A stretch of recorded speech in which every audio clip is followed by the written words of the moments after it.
everybody.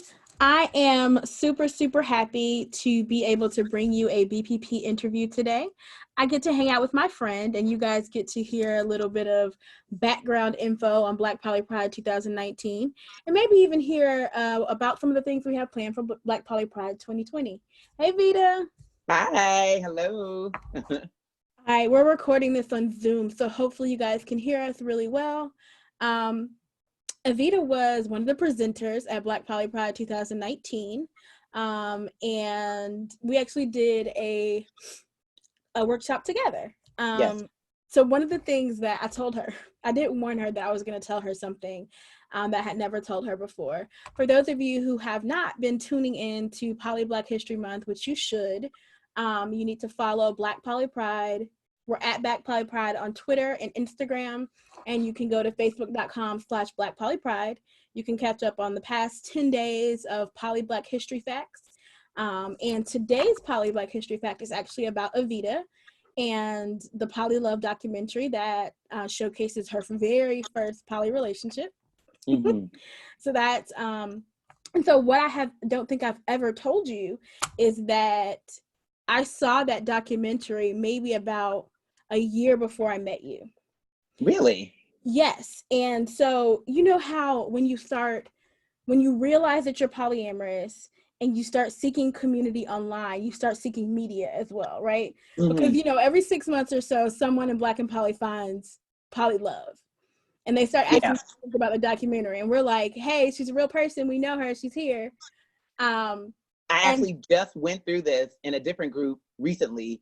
It was just like, and someone tagged me and was like, yeah, this is her right here. And I was just like, oh, hey. And the funny thing is that they said that the commentary that they got about the documentary was that the views in it were antiquated, which I thought was really funny because I was like, what? Like, so it comes up every so often, like you said, to where like someone will say, hey, this is her. I know her. Right. And so I think what year was it? What year did it come out? It came out in 2016, I believe. Yeah, so I joined Poly Black and Dating, which I think is the first space that I met you in 2016.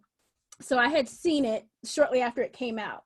And I had that moment where I was like, oh, wow, the woman in this documentary is in this group that I'm a part of, right?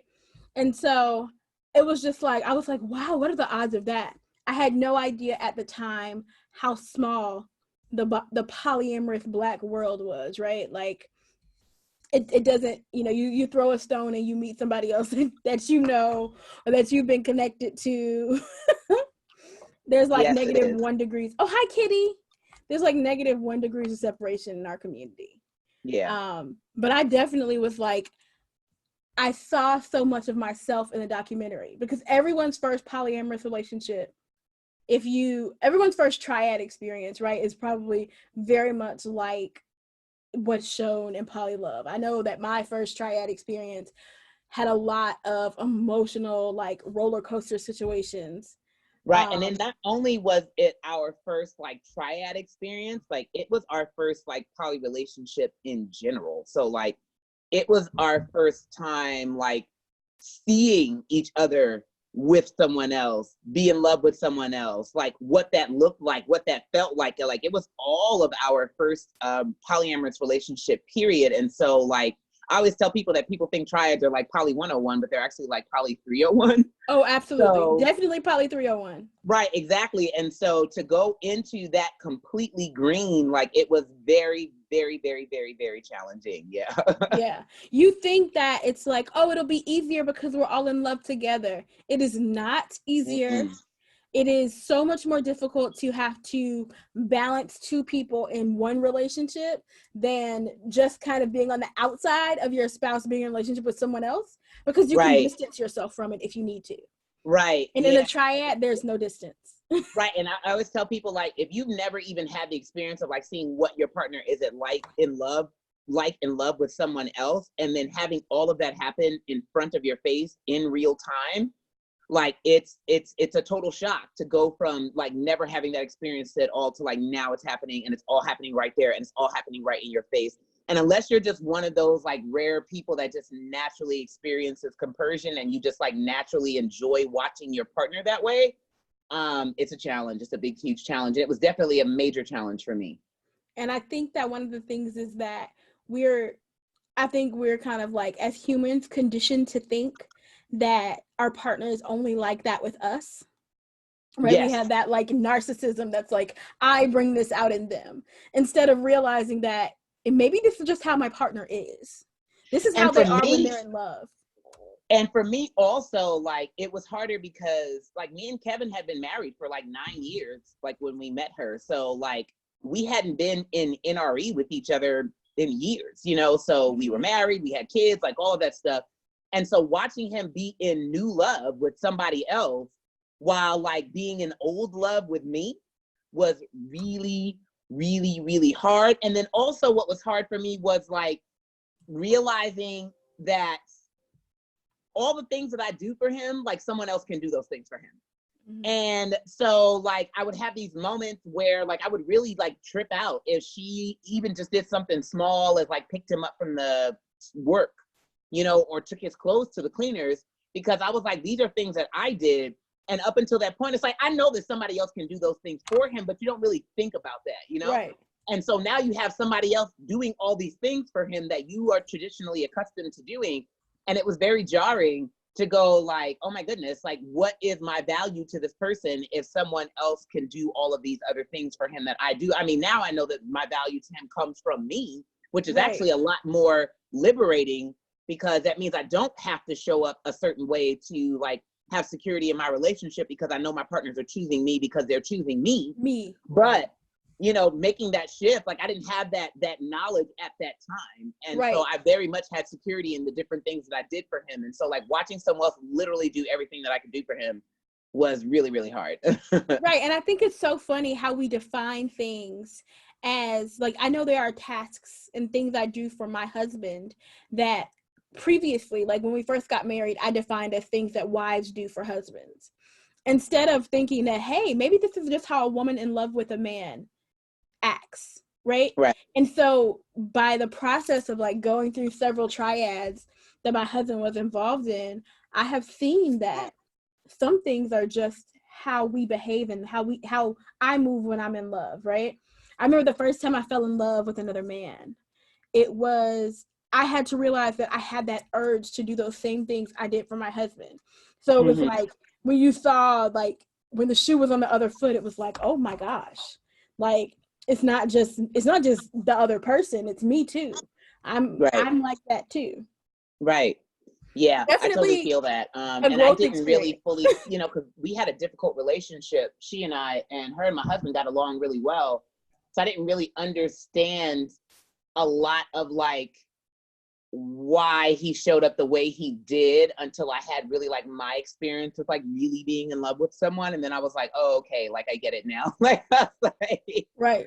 Oh, and it's always, I think polyamory is one of those things where the tide always turns and it always comes around. I always say that the pendulum always swings in the opposite direction. And all that crazy shit that you did is always going to come back to you. And you're going to be like, why the hell was I acting so crazy? Right. You have a visitor. And people don't think about that also when they're making their rules and agreements, you know, so they're making rules with people and they're going, okay, like, I don't want you to do this or I don't want you to do that. And so can we agree to not do these things? But I'm like, the boxes that you create around yourself, you create around others, you create around yourself.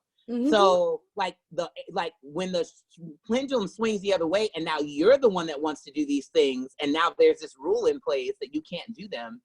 Right now, all of a sudden, you're going to want to change the rule.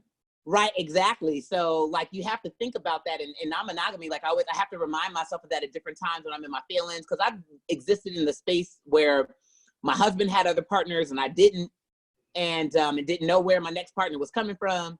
And I had to, like, kind of keep reminding myself, you know, the pendulum is going to swing back in my direction, and how I show up now is important. Right. Right. You like, it's most important, like how you treat your partner when they're in love is going to be the most recent reference for how they treat you when you fall in love. That most recent reference is very important. Yeah. talk to me about Black Poly Pride 2019. I know you're used to me coming to you with like crazy ideas at this point. So I think I remember our very first conversation where I called you and I was like, all right, me and Cherie are gonna do this.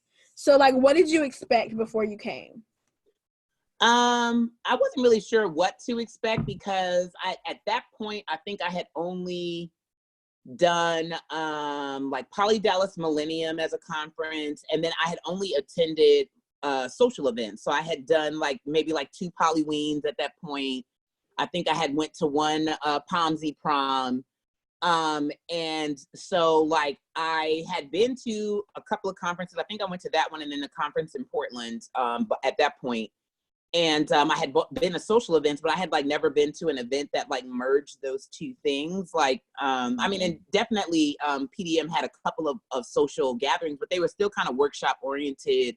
They were like, you know, kink classes or different demonstrations.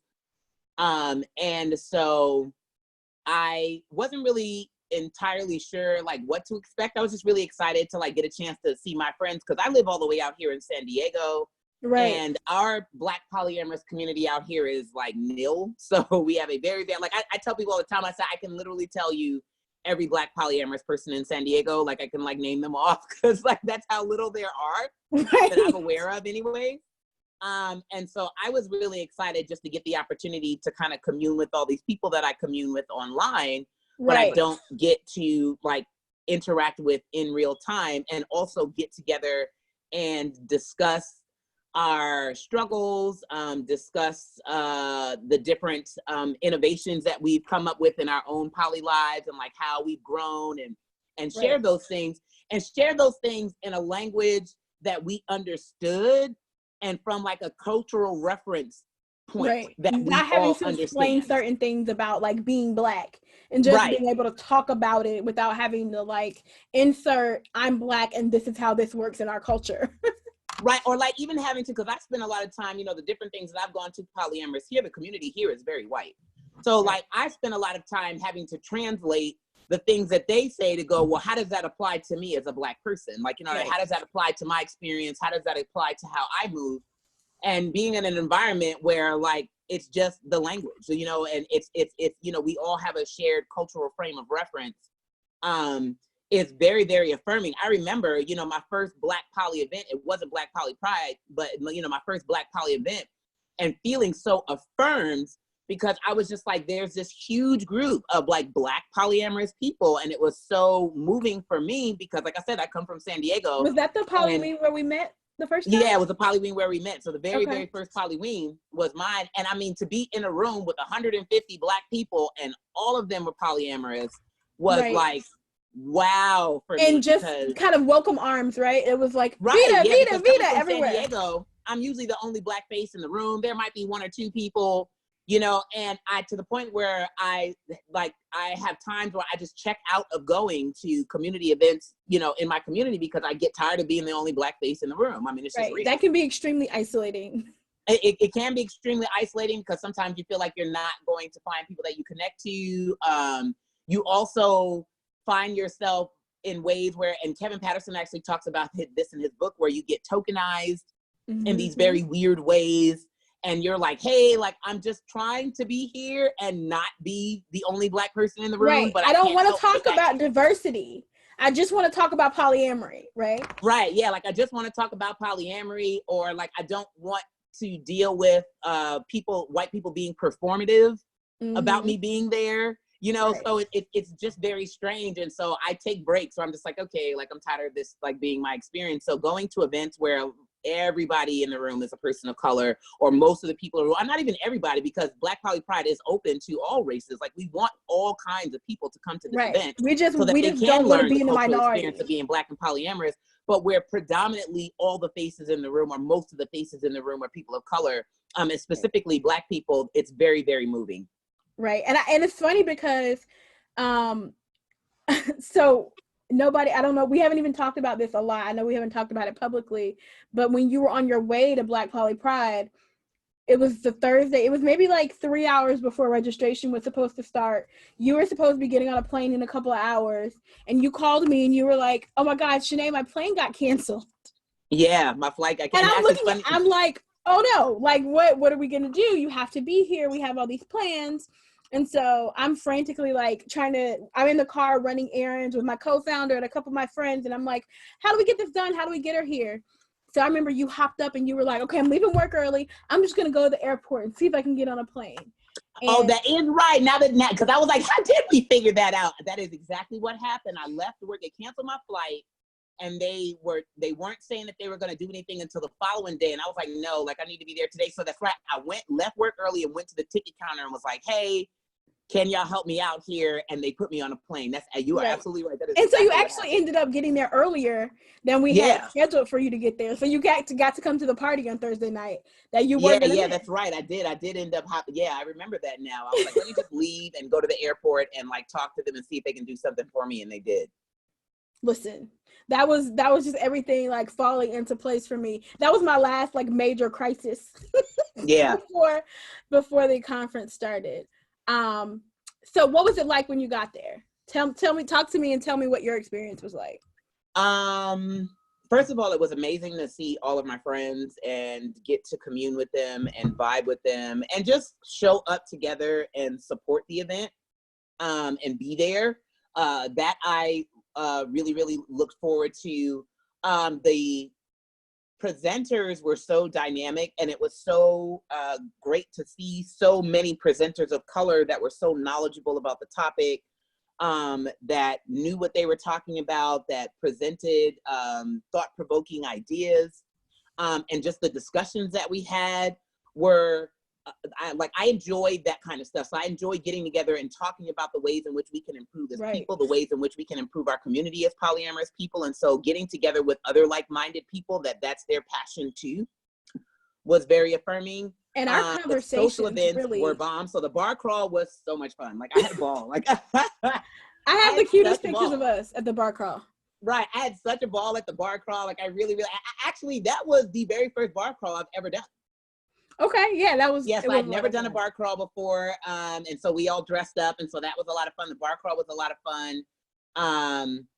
The kink event was a lot of fun, and that was actually another like moving moment for me because, like I said, coming from San Diego, pretty much everything kink out here is white. And while that's not a bad thing because I live in San Diego and that's just the demographics, but I just never felt comfortable in kink environments. So remember, like I'm always like, I'm not kinky. Like, you know what I mean? I just like being a part of it. But Vita has always been, you've always been like the vanilla scoop in our friend group of like chocolate ice cream, like always. Right. Like, yeah, like I'm always like, I'm the vanilla scoop, like in the Sunday, but going to that event and then like seeing all of these Black kinky people, there was probably like 50 people there at least? I think it was maybe like 40. Yeah, 40, yeah, something like that. People there, and they were like all people of color, and all kinky, and not just like kinky to where it's like, okay, like I grabbed a spatula and I'm gonna spank my wife, but like they really knew what they was doing, like, you know what I'm saying? Like, right. They really knew. I remember you walked in. You could tell. And saw the St. Andrew's cross, and you were like, "Oh, okay, all right." Right, exactly. Like, and so it kind of paved the way for me to begin to seek out kink environments that were for POCs because I feel more comfortable in those environments. And so I really, really enjoyed that. I really liked the workshop that we did together because when we first met, we both were seemingly on opposite sides of like the issue or opposite sides of like the conversation around kitchen table poly and interacting with your metas and stuff like that, because I was very much an advocate for being parallel and you were very much an advocate for kitchen table poly. And so like that was an area where like on groups and posts sometimes we would clash or we would like, bump heads. So it was really cool for us to do that class together. It was full in this circle. Different stage of our non-monogamous journey where now you kind of understood like, yeah, some relationships do need to be parallel. And I'm like, parallel. Man, like, super parallel. And I have like kitchen table with my husband's partner, Roz. And like, and so it almost seems like we both have kind of like done a 180 in this way. So in coming all together, relationships in polyamory, the pendulum always swings. It's not just romantic relationships where the pendulum swings. So we also had this moment. So Metamor is not the only place that happened. But remember when you and I first met and started talking, you were like, "Fuck triads. I'm never doing that again." Yes. And yeah, then, I was. And then I said, Vita, I would be like, Vita, don't say never. I always told you, I was like, Vita, don't say never. The universe always works out never on your ass. And so at the time that we did that Metamor talk, the pendulum had swung as well, and you were back in a triad, happily so. Yeah. So, yeah, I was. And so that's really, it's proof that that's what happens. Anything you feel really strongly about, life and polyamory will show you that infinity loop, how you just kind of cruise around it. That's what happens. Yeah, it's very, like, I always tell people, like, don't hold on too strongly to like a belief, or hold on too strongly like this is the way it's gonna be, because just life just happens, and you oftentimes find yourself in the exact situation that you said like you weren't gonna be in. I've learned to focus on my and my partner's happiness and stop there. Right? Are you happy? Am I happy? Is whatever we're doing working? All right, cool. Are we being safe, sane, consensual? Do we have the knowledge and consent of all involved? As far as my kink and my polyamory is concerned, that's all that's required, right? Like, instead of sticking so strongly to the how, I try now to focus more so on the what. What are we doing? And are we being ethical? And are we loving one another? Right. So the highlight, your absolute highlight of Black Poly Pride 2019, what was it? Ooh, the highlight of Black Poly Pride 2019.